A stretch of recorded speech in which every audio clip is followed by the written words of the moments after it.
You're not my dad! What up, Hope Biscuits? It's your girl Skitten, back at it again. So, a couple videos ago, I talked about how I discovered that people used to eat peanuts in their Coke.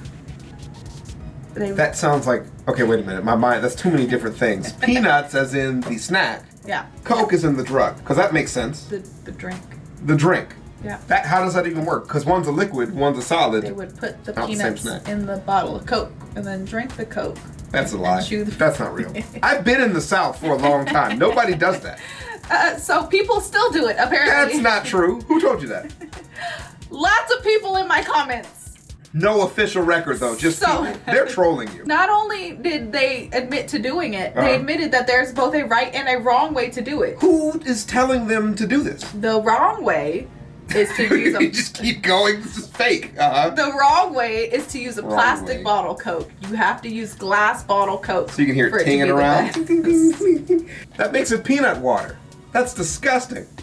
I'm gonna try. So I bring this up For what? To make me uncomfy. I am. to let you know Uh, that I'm starting a crusade yeah. against people who eat Maybe I'll call it a peanuts in their Coke. We'll call it like a crusade. Maybe like a... We cannot allow these people to continue breeding. No, you can't. So, no, you if- can't say that. If you would like to sign up to join my army, feel free to let me know. You mean an infographic. She's gonna make just like an infographic, not crusade. No, She's gonna make a it's- PowerPoint. No, it's a crusade. That you can't say. Kill You the can't. infidels.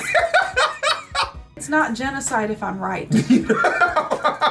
You don't know if you're right or not. I'm definitely right. To keep it family friendly for YouTube, we will not unalive you, right? We're not- For not for unalive eating you. peanuts in your Coke, but we will not unalive you. Did I do that? If it's confusing enough, the algorithm will never catch you. Okay, whatever. Ha, You cha, guys cha. know what I mean. I hope you guys are doing well. I hope you guys are staying safe and sanitized. Unrelated to everything that we were just talking about. So lost. We are here to watch Overly Sarcastic Production. Well, not a meme compilation or anything that would... No. Okay, we're gonna learn This is something. in fact from their Miscellaneous Myths series, and it's about Medea, Tyler Perry. not the Tyler Perry. I've been version. reading that for 25 minutes. Tyler Perry. While Diary of a Mad Black Woman and Gritball are Iconic. both iconic, Kirk. yes, yeah, that is not what this is about. Without further ado, let's go ahead and get started. I don't think it's exactly controversial to suggest that Greek mythology is a bit lacking in the nuanced female characters department. The goddesses have their fair Not share wrong. of personality, Yeah. and you do get the occasional anomalous powerhouse Titties! like Atalanta and Kirke. But for the most That part, the chair is ladies of Greek fire. mythology are fairly one note. Queens who mother More heroes, titties. princesses who fall in love with heroes, random targets of divine retribution, Wow. Zeus's girlfriend of the lot of week. boobs Not a whole here. lot of variety, and certainly not much in the depth department. It's a lot of the same titty, too. They really had a preference. I feel like maybe that was not supposed to be the focus, but I think they're just leaning into the historical accuracy part of it, and they're just like, but they had boobs, man. They had it tight. It was, dude, nudity was very important to the Greeks. Let's just get that out the way, though. Like, it really was. nudity's very important to me too. Usually the most interesting thing about these women is either what hero they boinked or how they died. Nice to know modern media is really sticking to its roots on that Truly. one. But there's one crowning exception to the rule, and that is Medea. Granddaughter of Helios, princess of Colchis, powerful sorceress, and somewhere in the gray area between girl boss and supervillain, Medea is anything but boring. She shows up off and on through later Greek mythology, but her story is mostly codified in two texts. First, the Argonautica, a About Greek Jason epic and the poem from the Argonauts. 200s BCE, written by Apollonius Rhodes and based off the well-known Hellenistic mythology of the time. And second, Medea, a tragic play written earlier by Euripides around 431 Never seen BCE. No. The first half of her life is an epic, the second half is a tragedy. I think we can safely assume this story is gonna have some twists. All right. Now, this video is not about the Argonautica. It's about Medea, so we're gonna play a little fast and loose with this summary until our leading lady hits the All right, stage. we're ready. Got it? Good. Now, the Okay. events of the Argonautica take place a few decades before the Trojan War. This is the previous generation of heroes before the Iliad and the Odyssey. So the Argonautica is mostly about Jason, Prince of Thessaly, Oh. whose father Aeson was overthrown Yeah. by his treacherous half-brother. We played Rise of the Argonauts. We know who those people are. Still bruised. Hasn't not been bruised yet. and you keep putting it up, and I will high five it. I get very excited about high fives. And it's okay. I'm sorry.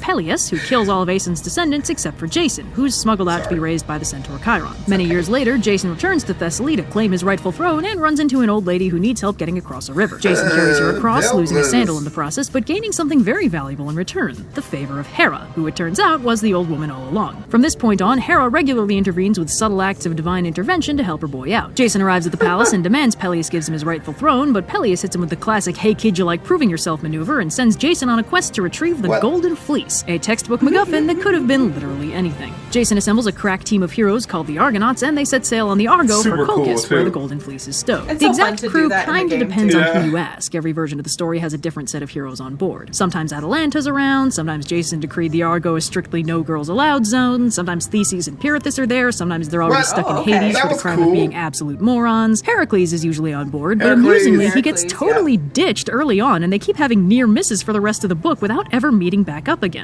The cast list doesn't really matter. This is basically just an excuse to let an ensemble cast of heroes deal with a bunch of weird island shit for a while. So after a lot of filler, they eventually reach the kingdom of Colchis, where the Golden Fleece is held. But unfortunately, Colchis is ruled by a different, unrelated evil king named Aeetes, who also hits Jason with a patented "Hey kid, you like proving yourself" gambit, and sets him a series of tasks to do before he gets the fleece. First he'll have to yoke a field full of deadly fire-breathing oxen, and then use them to plow the field, then he'll need to sow the field with dragon's teeth, and finally defeat an army of warriors. Jason's not too optimistic about his prospects, so he and the Argonauts head off to discuss their options. But fortunately for Jason, Aeetes has a sexy sorceress daughter named Medea, and with a little nudging from Hera, Eros hits her with the arrow of love. Suddenly head over heels for this handsome stranger, Medea finds her Medea, I just met a girl named Medea, and suddenly that name will never be the same for me. Say what he said. Could it be you're craving my McNugget? It rhymes what you were saying. It was rhyming. Do you, enjoy setting me up for failure? Could it be you're craving my McNuggies? I'm just... herself utterly tormented by this new conflict of interests. She does McNuggies? McNuggies? What part of the man is the McNuggie? It's for you to decide. Dealer's choice. Play it. This is fun.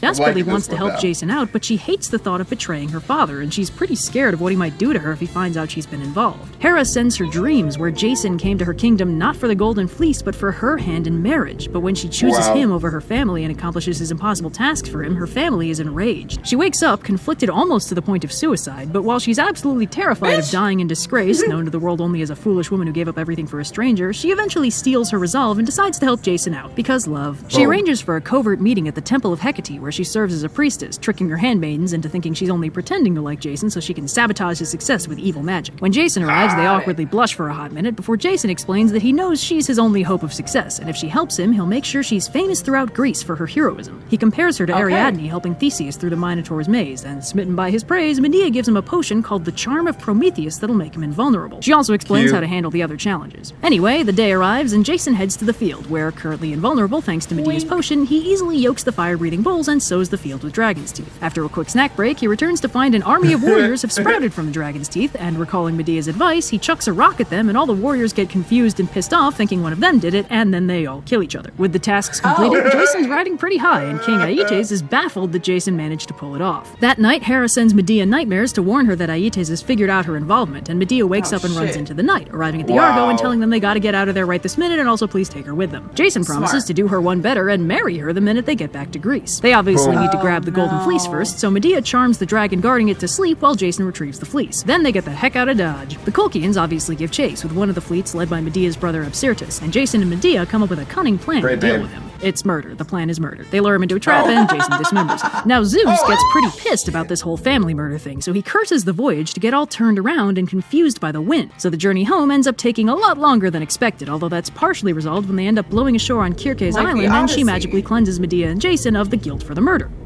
Didn't know she could do that. useful. A few more filler arcs happen while they sail home, and Jason and Medea end up getting properly married on an island, so Medea won't be sent back to Colchis by the king of the island, who's a pretty nice guy and won't break up a properly married couple. Jason and Medea are married in a sacred cave on the cliffside and take a nice little wedding night nap on top of the golden fleece, which I will admit was not a detail I was expecting to read in this ancient Greek epic. Yeah, Peleus, I don't know if you're going to want to touch that. So after a long and complicated voyage home, the lovers finally return to Thessaly. Now that's around where the Argonautica peters out, but the story's not over. The next bit is recounted in a short, now lost play by Euripides called the Pleiades. Now obviously, Peleus doesn't want to give up the throne, proving himself be damned. He's also gone ahead and killed all of Jason's relatives just to, be proactive. But don't worry, Medea has a solution. It's murder. The solution is murder. She shows Peleus' daughters a cool spell she knows for rejuvenation by butchering an old ram and throwing the pieces into a boiling pot of herbs, at which point a young and healthy lamb jumps out. The daughters think that's really cool, so they go grab their dad and butcher him, and he's dead. He's just dead. Oops. She is actually really cool.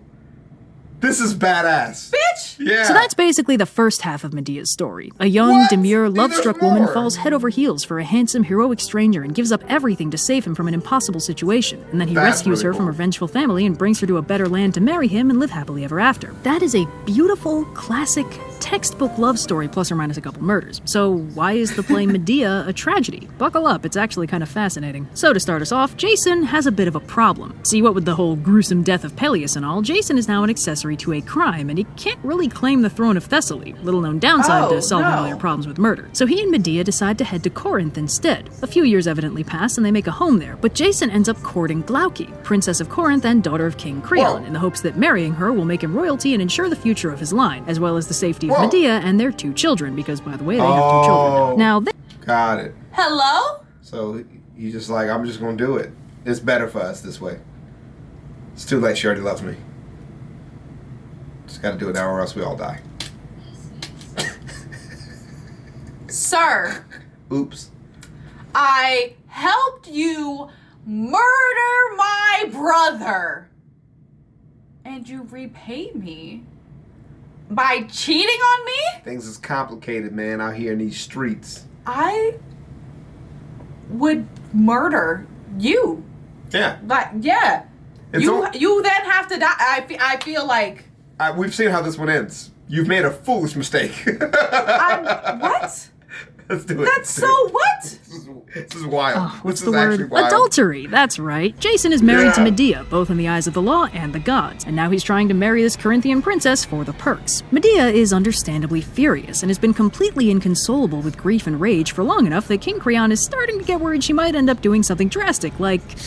just spitballing here, murder. So he decides he should exile her and her children so she can't do any murdering. She successfully pleads with him to give her one more day to get her affairs in order before he exiles her, and he agrees, which is unwise because now he's given her 24 hours to get all that murdering out of her system. But Medea isn't stupid. We've already seen how clever she is and how carefully she arranges her exit strategies. We also already know from the Argonautica that her worst fear is being abandoned and suffering the humiliation of sacrificing everything for a stranger who doesn't even care about her. She definitely wants revenge, but she knows she can't just start willy-nilly murdering people. Then she'll still be abandoned and also wanted for murder. While she's pondering this conundrum, Jason shows up to tell her that if she'd just been cool about him ditching her for this new woman, she wouldn't be getting exiled right now. Medea enumerates the many ways she's saved his ass in the past and accuses him of denying his oaths to the gods, which sets up a pretty interesting theme in this story of Medea's actions, no matter how murdery, having the tacit approval of the gods. More on that later. Anyway, Medea points out that exile is almost a death sentence because she's made enemies everywhere by constantly helping out Jason, who has a habit of pissing people off and then requiring magical assistance. And Jason counters that really she got more than she gave in that bargain because, sure, she sacrificed her family and homeland to do his impossible tasks for him and saved his life over and over again. But hey, now she gets to live in Greece, not that icky barbarian place she came from. And also, she's famous now because of all that cool stuff she did for him that he got to take the credit for. Besides, famous or infamous? It gets worse. Putting my face on a wanted poster is not helpful, sir.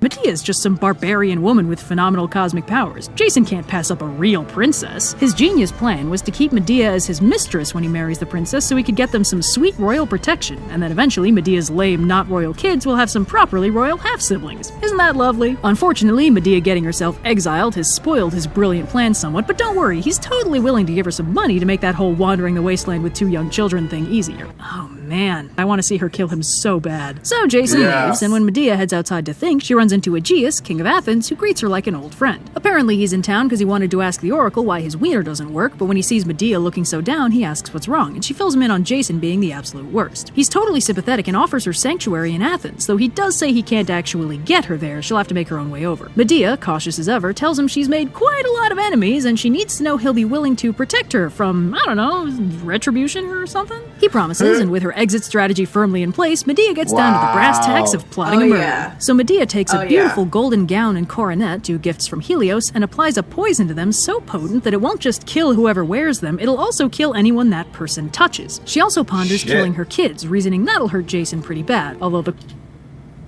Oh my gosh, she's really going deep. I love it. I love it. She said, fuck them kids. Wow. Okay, they were Medea. mine, but they are ours. You know what? Power to you. Right. Girl power. Way to go, girl. Cutting all if your ties. man cheats on you, kill his... No, I'm just kidding. I would never actually And then they say that. cannot come back for retribution because they're dead. But she only considers it. And that's... Yeah. The chorus points out it'll also hurt her a lot more, since The chorus, Jason is the kind of a Hocus terrible chorus. dad who doesn't really like him that much. But Medea decides it's worth it. I mean, it wouldn't be the first family she's murdered. Anyway, she calls Jason back in and pretends to be all remorseful about their argument, and Jason totally buys it because he knows women tend to get emotional when their husbands leave them for other women. Medea tells him she hates the thought of their poor children sharing her exile, and couldn't he possibly convince Creon to let them stay? Jason's not sure about Creon, but he thinks he can convince Glaucia to do it, what with her being a woman and thus dumb and emotional and stuff. Medea gives the gown and coronet to her kids and tells them to be very convincing and persuade Glaucia to let them stay by giving her these wedding gifts. She sends them off, and evidently they're very persuasive because they come back without the presents. Medea suffers from a brief internal conflict over murdering them, and then a messenger arrives in a panic telling her to get the hell out of Dodge because everyone's dead and they're definitely gonna blame her. He's probably not expecting Medea to respond, "Ooh, spill the tea! Did she suffer? Tell me she suffered." So apparently when the kids showed up, everyone was excited because it meant Medea was maybe getting over her grudge. Everyone except for Glaucia, who refused to even look at them until they showed her the shiny presents. She immediately put them on, stumbled around for a bit, and then caught fire. Whoa! It's a hell of a poison. So she dies, and Creon cradles her body, at which point he also dies. Whoopsies. The messenger books it, and Medea decides this at least makes the whole child murder thing easier, since killing the entire royal family of Corinth is gonna get them killed anyway. She heads discreetly off stage, and the kids yell about how they are very definitely getting murdered right now, which is when Jason shows up, loudly talking about how he sure hopes nobody kills the kids to retaliate against him. Ooh. Poor timing. So Medea rises out of the house and into the air in Helios' flying chariot, using a bit of stagecraft usually reserved for the gods, by the way, and she taunts Jason that he'll never reach her up here, and she's successfully taken everything from him. Jason yells about how he probably should have taken Medea's willingness to betray her family for him as a red flag. He also says that the souls of their children will avenge him on her, but Medea says the gods know who really messed up in this situation, and she's gonna go bury their kids in Hera's sacred lands before purifying herself of the crime, presumably with Kirke's help again, and then heading to Athens for a nice long nap. And meanwhile, she prophesizes that Jason's gonna die a miserable death crushed under the ruins of his only heroic achievement. Jason swears that an avenging fury will destroy her, and Medea tells him good luck finding one that'll listen to a liar and an oath-breaker, and flies away. Jason leaves, asking the gods to avenge him, and the play closes out with the chorus singing that the gods don't always give us what we want. Honestly, hilarious. Sure enough, Medea remains conspicuously unsmote and makes sporadic appearances in later mythology, heading to Athens and marrying Aegeus fairly happily until his son Theseus shows up and she tries to kill him a little bit and runs off to a nebulous faraway land. Medea quietly vanishes into the mythos, never even canonically dying. Her story seems to vindicate that despite all the familicide and the poisoning and stuff, she really did retain the favor of the gods right up to the end, framing her as a bizarrely morally nuanced figure. And in contrast, Jason, well, things really don't go so hot for Jason. As you may recall, his whole hero's journey really got started when he won the favor of Hera through that secret test of character thing. She was essentially his patron god, and basically the only reason he passed all those proving himself dealios, as well as the only reason Medea falls in love with him. Well, Hera was the goddess of marriage and family, and then Jason betrayed his wife. Medea wasn't just sassing when she called him an oathbreaker, he was quite literally breaking a divine oath by abandoning her and their children. Without the favor of Hera, Jason dies alone and unhappy when the rotting prow of the Argo breaks off and crushes him in his sleep, a crumbling monument to his only heroic achievement. Jason and... Wow. That's hilarious. They really worked hard to give people ironic deaths, man. They worked really hard. What? Imagine! That's like Final Destination writing room for an entire generation of writers. Yes. That's cold. I support that. Medea are a classic tragedy that hits surprisingly hard. They were in love, they were didn't know it heroes, they ended did like incredible that, bro. things, and then when the Jesus. situation changed, their very human flaws tore them apart. Two characters who were heroes in one context become nightmares in another. Reading the Argonautica is a genuinely very weird experience, seeing the beginning of their relationship knowing how terribly it's going to end. And you can kind of tell Right. it was written with that in mind. There are a few little tidbits of Medea's character that seem like they're deliberately written there to make the impact of the original tragedy hit harder. Jason could have never succeeded in his quest without Medea, but because of all the murderiness of Medea's methods, he ended up failing to win the throne he'd been after in the first place, driving him to further Right. extremes to try and claim the royalty he deserved. Jason Yeah. loved Medea, but not more than he wanted the future he'd been after, and in casting her aside, he made a terrible enemy. And Medea was always brilliantly clever, and she loved Jason very fiercely. She had no other choice thanks to Hera. And she loved their children in a way Jason didn't. Throughout the play, he only ever calls them her children until they're dead, and then suddenly they're his children and he feels really bad about it. In a better time, in a better situation, they probably could have been happy together for the rest of their lives, if only Jason weren't such an absolute dingus. Oh yeah, I'll just ditch my incredibly cunning and powerful sorceress wife for this random princess. I'm sure she'll be cool with it. What could possibly go wrong? It'll be fine. Sorceress wife. Oh, you brought me to a good one today. Good job, man. And this just shows that men are garbage, trash, and have always been so. Except for you, husband. You're not trash. Thanks. This was a great one to bring me to because finally we complain so much about the damsel in distress trope. Yeah. Damsel in distress trope, and she really dominated that. She really dominated the fact that two characters can be in love in that same tragic storyline, but she can have real depth. And I Right. love it. That's the first time I've heard of a character that having that much action and power. It's really just not something they do for women in Greek and Roman mythology. This explains why when we looked up the rest of the stuff about Jason and the Argonauts, Yeah. we didn't find anything because Medea, is the best part. Yeah, she is the main character. Yeah, that explains a lot. If this was an anime, her hair would be pink. You're so fucking funny, dude. Just saying. You're so funny. I hope you guys enjoyed the video. I enjoyed the video. Don't forget to leave your reaction requests and recommendations down in the comments below. And other than that, peace out, Ho Biscuits. It's Skittin' Lit.